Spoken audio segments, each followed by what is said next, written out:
kyenva muyita makula. Pastor Bujjingo ne makula bali luno so ng'ate ye Godfather asekeredde Tamale Junior era ne yeewera n'agamba bamugezeeko.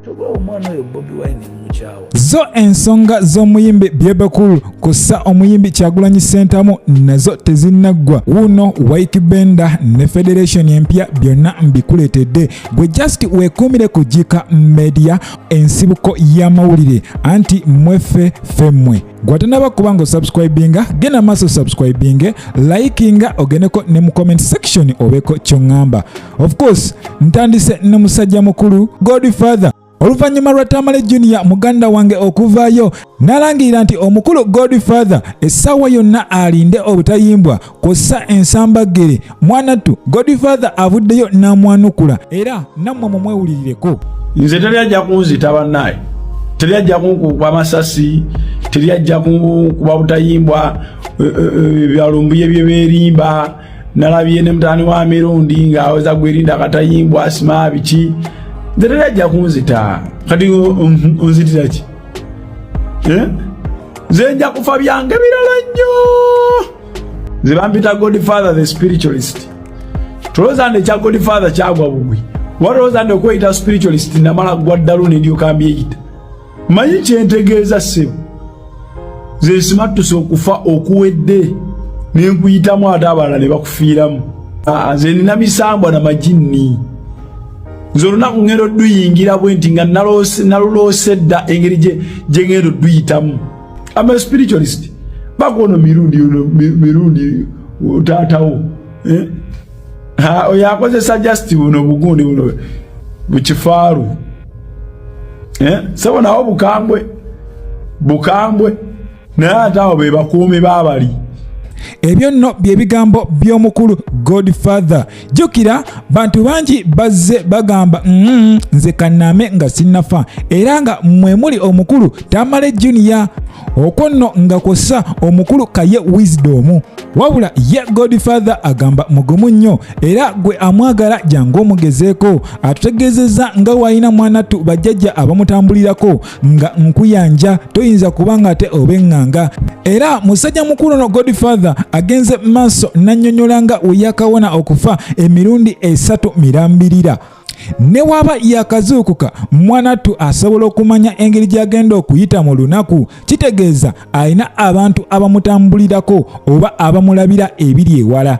Jjukira bino byonna biriwo ebiti nga entabwe yava ku lisiti. Waliwo lisiti emu egambibwa okuba mbu yafuluma era omukulu Godfather naye yali kwali. Kino nno kireeseewo entiisa mu babloga abasinga, buli omu ng'agamba munne gwaddako so kati gwaddako afuuse gwaddako ku mimwa gy'abantu.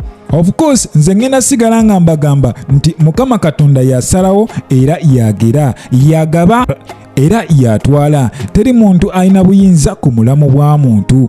Era twalabye Frank Gashumba emabegakaawo ng'agamba ye tatidde oba Katonda bwate wasazeewo eyeba nteekateeka ya Katonda. So kati munnange tambula ng'oli mugumu, saba mu ddiini yo ate obulamu bukutambulire bulungi. Butereevu wetweyongerayo mu maaso yadde bangi bakyagenda mu maaso okubanga ate balumba omwami Pastor Aloysius Bujjingo kw'ossa ne mukyala we Namakula.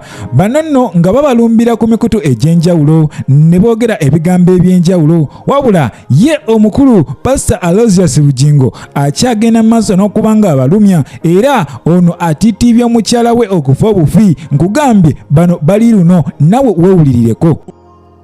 Intermarriages ziri herese nnyo. Era bwe mpasa Namakula mpulira neesunako. Ani akubya mina ennene eyo. Oli wa Lugave. Namakula nkoze bulungi. Kyenva muyita makula. Ngasalako gonna. Nasigala nga makula. Tovuulira ng'eddoboozi livaayo bulungi. Monday to Monday.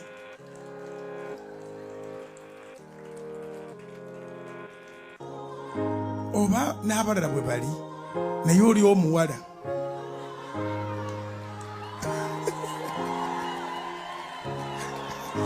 ebyo nno bye mukubamu akalulu ate waliwo abanyiize.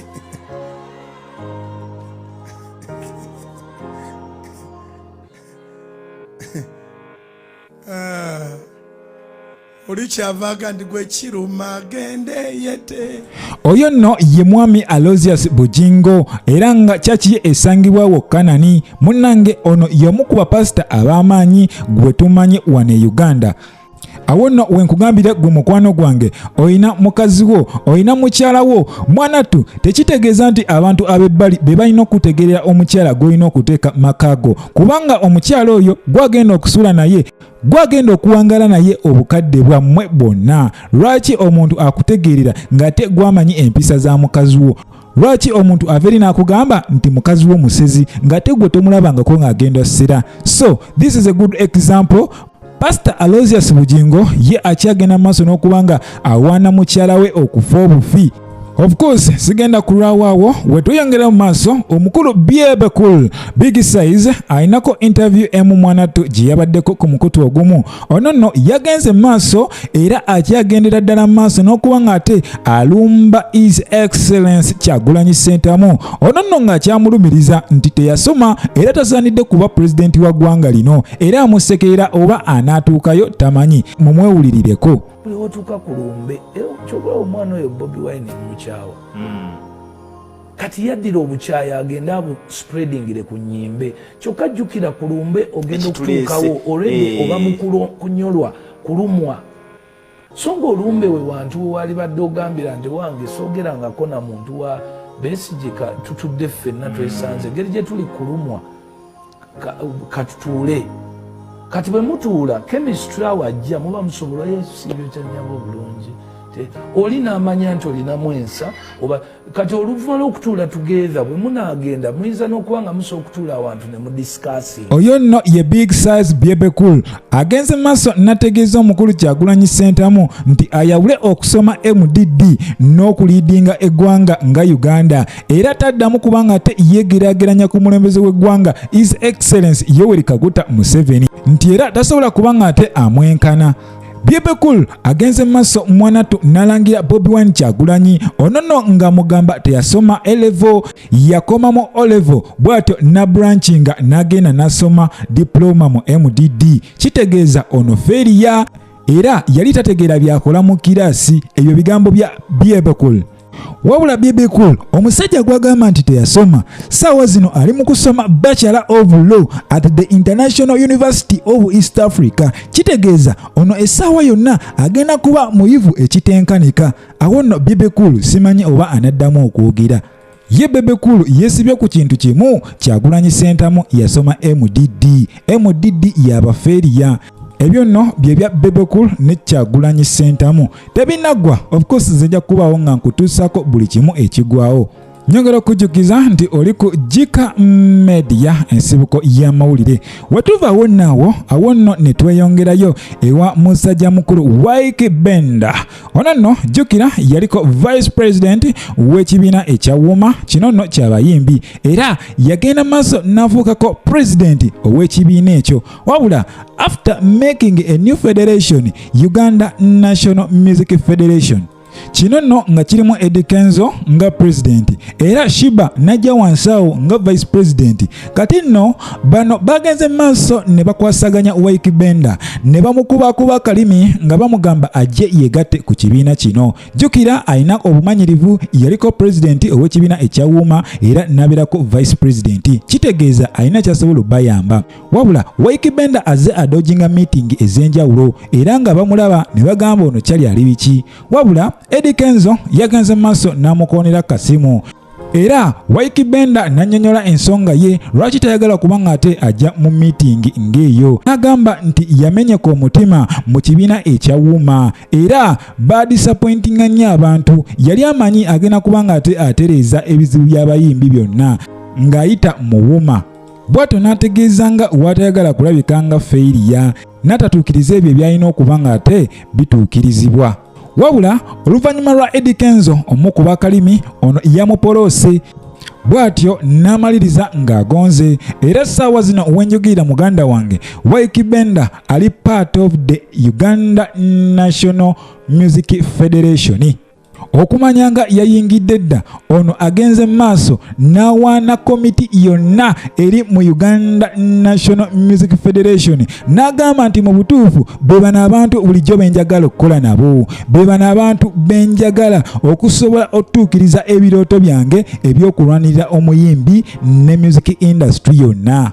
Bwatyo agenze maaso n'akoola abayimbi bonna okumwegatako ate basobole okugusa ekintu kino, balekeraawo okubanga babeera bakozesebwa, kubanga buli we babeera mu ntalo wabeerawo abakifunamu. Era n'agamba nti gavumenti weeri okubanga ate ebakwasizaako. Jjukira ekintu kino kirimu omukulu balamu, ekintu kino kirimu minisita, era nga twamulabako wali mu meeting ezasooka, kitegeeza gavumenti eriredde okubanga ate ebakwatirako. Butereevu nyongera okujjukiza nti oli ku Jika Media, ensibuko y'amawulire. Gwatanaba kubanga osubscribinga, genda mu maaso osubscribinge, likinga, ogendeko ne mu comment section obeeko ky'oŋŋamba. Mbagaliza ekisinga, Mukama Katonda abankuumire, mweraba.